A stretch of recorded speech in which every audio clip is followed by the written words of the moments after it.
직접 민주주의 복원을 통한 국민주권 강화 개원. 새로 만드는 게 아니라 있었던 거를 다시 복원을 해서 국민주권을 강화하는 개헌을 한다. 이런 말이에요. 이 상권 분립이 훼손된 현행 대의제 아래에서는 국민주권을 지키는 어렵다. 최근에 그 헌법 개헌 얘기 몇 번 했었잖아요. 야당에서도 하고 여당에서도 하고. 그런데 그 아무리 개헌을 해도 대의제로 하면은 국민주권을 지키기 어렵다. 그런 얘기를 해볼 거예요. 이 사람이 누구죠?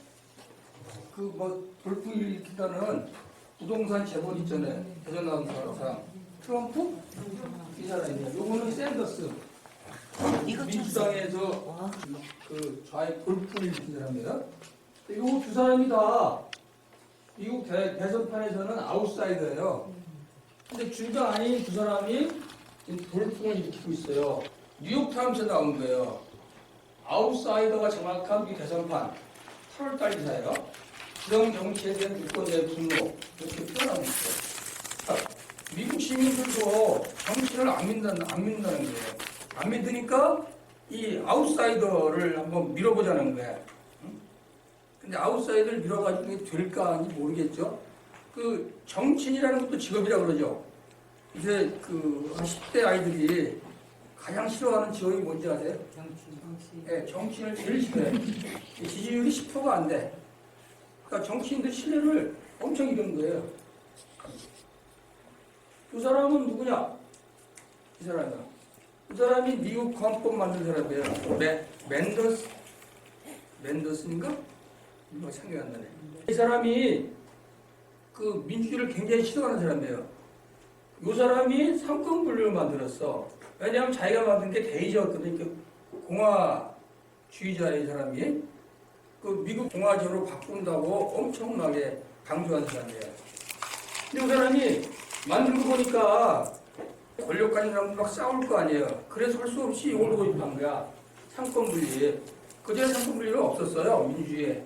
이 사람이 공화제로 만들어 놓고 불안하니까 상권을 분립해서 서로 경쟁시키자. 이렇게 만들어져가지고 상권 분립이 민주주의 원리 중에 하나로 들어가는 거예요. 근데 상권 분립이 과연 제대로 지켜질까?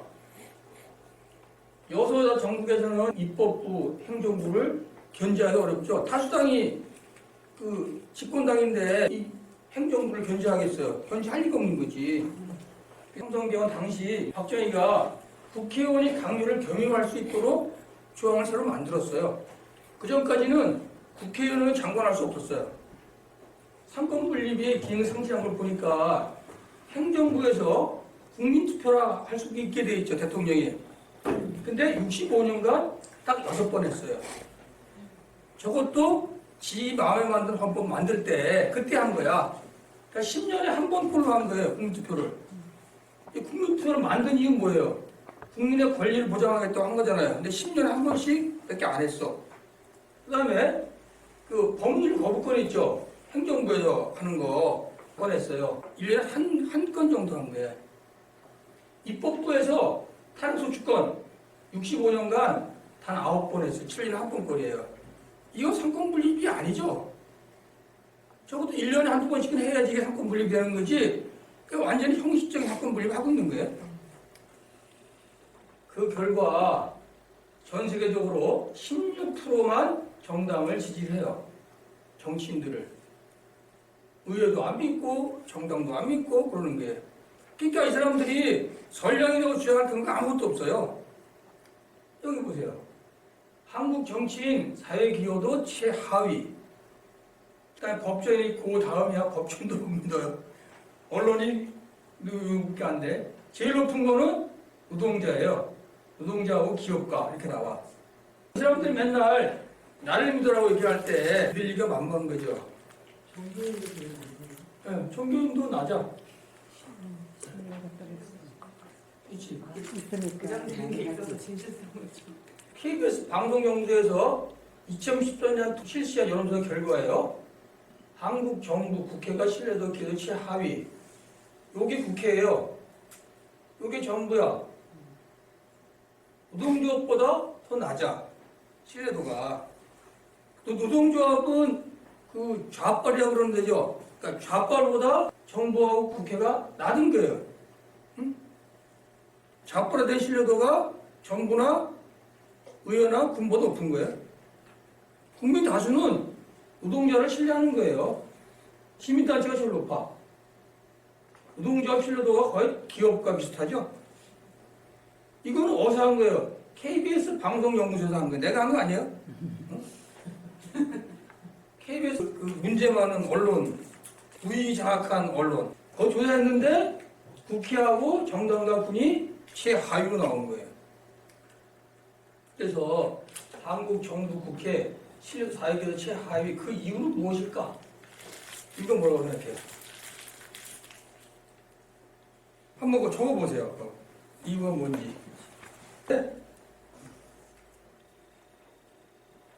한국 사회가 갈등 사회라고 해요.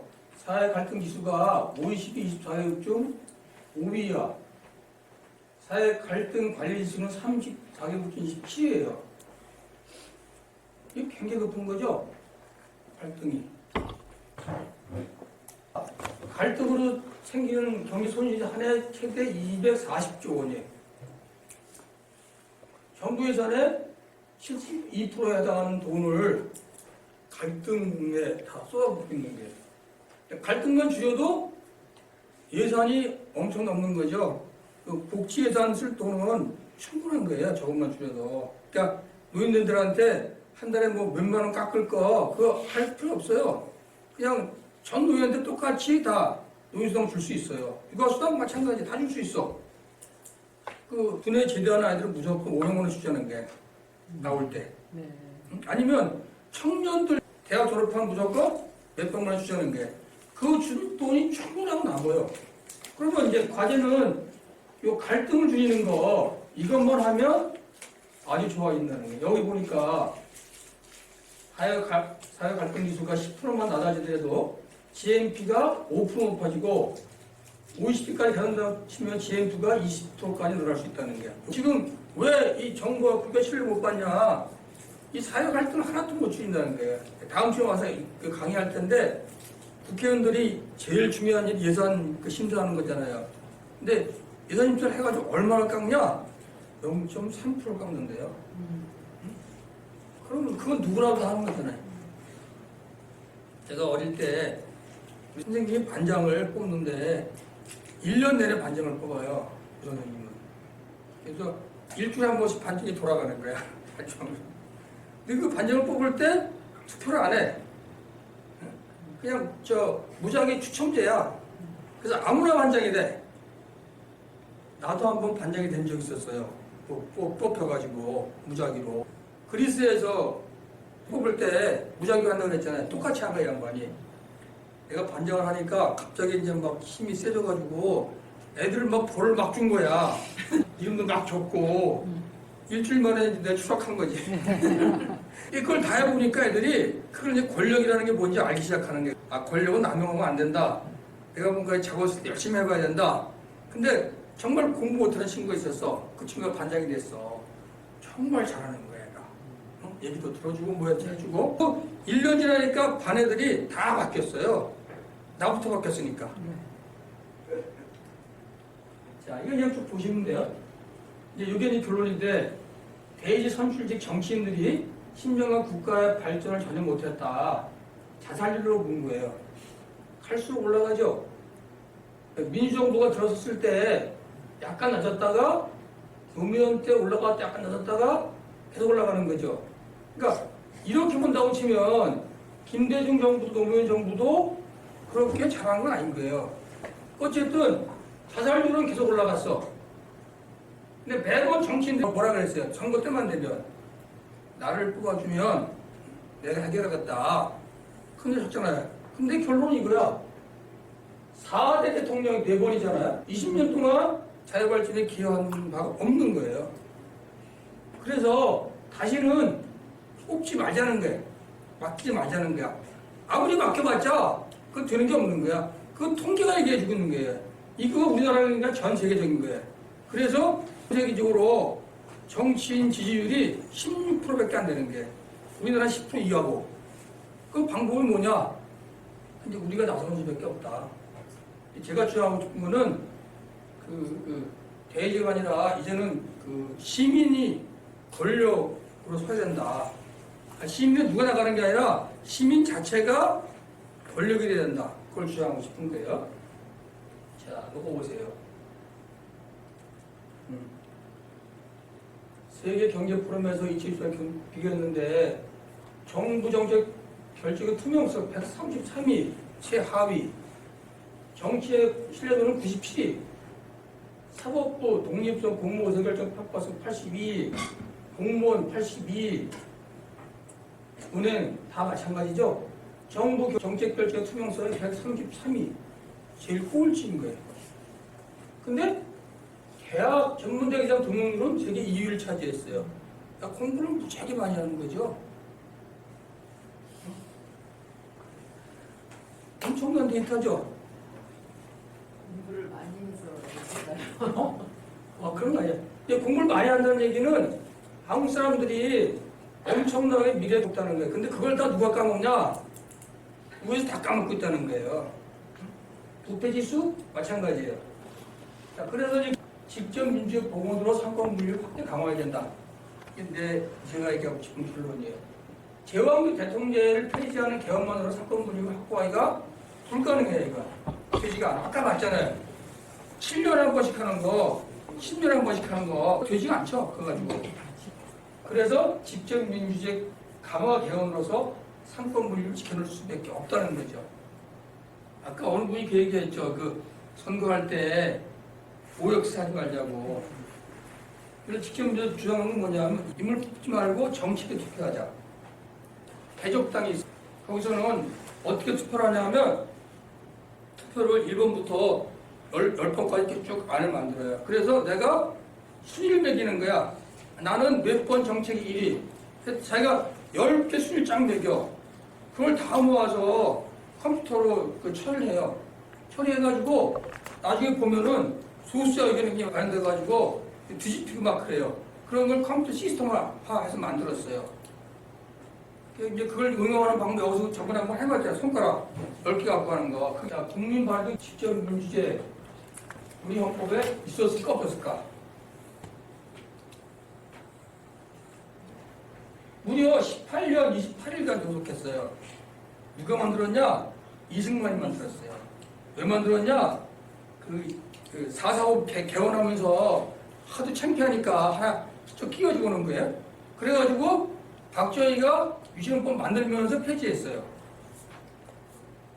50만 명 이상의 찬성으로 국민이 헌법 개정안을 발언할 수 있도록 개헌한 이게 1954년도에 만들어진 거예요. 이게 그때 이유가 아주 웃겨. 여기 보세요. 현행 헌법상 국민에게 인정된 권리는 오직 공무원 선거권과 공무원 단임권을 둘 수 있을 뿐 국가 안위에 관한 중대사항에서 하등 발언권이 없으니 이는 국민 주권의 대원칙이 위배되는 일이므로 이게 이거를 만든 제안서야. 여기 더 앞에 가면 또 그런 것도 나와. 전 세계적으로 국민 주권을 강화하는 추세인데 한국만 안 그렇다. 우리도 세계 주에 맞추기 위해서 국민 발안 헌법 개정안을 낸다 이렇게 주장하고 있다고. 이거를 박정희 때도 있었어요. 이 법이. 유신헌법 전까지 내가 이걸 보고 통탄한 거예요. 그때 적어 있는 거 알았으면 데모하지 말고 적어갈 걸. 50만 명 서명 받아가지고 투표하지 않을 걸. 80일 6월 항쟁으로 국민주권을 회복했어요. 그런데 하나 민주 세력의 실수로 국민 발안제 보고는 실패한 거예요. 이거는 서로 만드는 게 아니라 있는 거야. 있으니까 이걸 누가 없앴냐? 박정희가 유신헌법 만들어 없앴다. 박정희 대를 이어가는 게 전두환 노태우 아니냐? 그러니까 그걸 복원하자 그래서 끝나는 거야. 그럼 우리가 고생할 이유가 하나도 없어요. 아주 쉽게 갈 수가 있었어. 그런데 이때 운동권의 다수가 김대중, 김영삼 대통령 만들자고 거기에 올인한 거예요. 이거 안 준 것도 없었어. 그리고 둘이 또 갈라졌잖아. 그 올인하려고 이건 그냥 이 헌법 만드는 거는 당시에 여야에 맡겨버린 거예요. 맡겼더니 그 사이 놈들이 다 빼버린 거야. 그냥 문자만 멋있게 만들어 놓고 얼마나 통탄한지. 요때 요것만 했으면 응? 그때 50만 명이었잖아요. 그럼 지금 100만 명만 하면 되거든요. 세월호 때 100만 받았어요.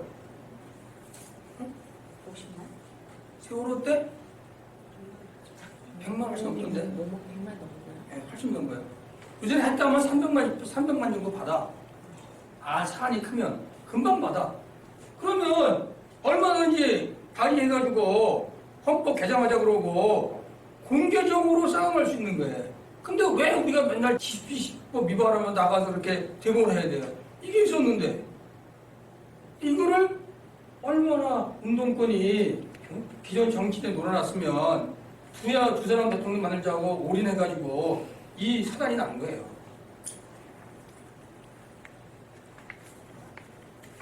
(7년도에) 전국 22개 지역에서 40만 명이 참여해서 수주관 시위를 했어요. 이 40만 숫자 있죠? 이 숫자가 뭐랑 비슷해요? 아까 얘기한 50만하고 비슷한 거예요. 그러니까 국민의 50만만 움직이면 정권이 뒤집어지는 거예요. 그거를 이 전까지는 합법적으로 했다는 거예요. 근데 그게 없으니까 할 수 없이 전 국민이 들고 일어나서 40만이 움직여서 독재 정권을 무너뜨린 거란 말이에요. 그러니까 그 전까지 다 뭐가 있었어요? 국민 발언권이 있었고 국민 소환권이 있었죠. 유신헌법 전까지. 근데 여기다가 국민 거부권, 중대 정치계단 국민 투표권, 선출직 공직에 대한 국민 소환권을 신설하고 발의제는 이어받고 그러면 끝인 거죠. 그럼 이렇게 복잡할 이유가 하나도 없는데 이걸 놓친 게 천추한이에요. 저도 이때 이거를 몰라가지고 노동운동한다고 변장판에 가서 열심히 찍고 다녔어요. 저는 87년도 7월달에 이해주 씨하고 다니면서 전국 노동정 만드는 거 춤추고 그랬거든요. 그래서 노동정을 한 1000개쯤 만드는데 기회했는데 탈춤만 한 1000개쯤 만들어서 풍물패를. 근데 이거는 난 그때 전혀 몰랐어요. 다시는 실수하지 말자.